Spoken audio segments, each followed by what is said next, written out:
ఈరోజు బ్లాగ్ వచ్చేసి పప్పు మునగాకు. వచ్చేటప్పుడు మునగాకు తీసుకొచ్చినాము, ఫ్రెష్ ఉంది. రోడ్ల పక్కన చెట్లు ఉంటాయి కదా, పల్లెటూరులో నుంచి వచ్చినాం కాబట్టి మునగాకు పప్పు చూడండి ఎంత బాగుందో. వేడివేడి అన్నంలోకి మునగాకు పప్పు. అండ్ ఇప్పుడైతే మనం సర్వ్ చేసుకుందాము. మునగాకు చారు కూడా తెచ్చినాం, ఇంకొంచెం ఎక్కువనే తెచ్చినాం. చారు పప్పు ఇలాగా ఎందులోనైనా వేసుకోవచ్చు అంట. సో నేనైతే తీసుకొచ్చిన. ఇప్పుడే మనం అన్నం పెట్టుకున్నాం, ఆకలి అవుతుంది బాగా.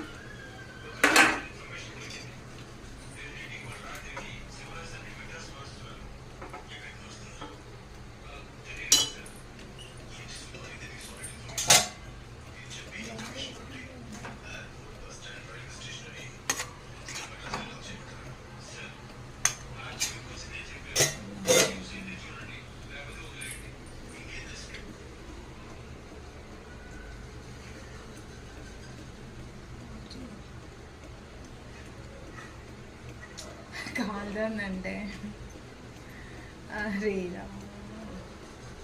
అదే నువ్వు కాదండి. సూపర్ ఉంది. కాకపోతే ఇలా కొంచెం చింతపండు నానేసి పులుసు అయితే పోసిన.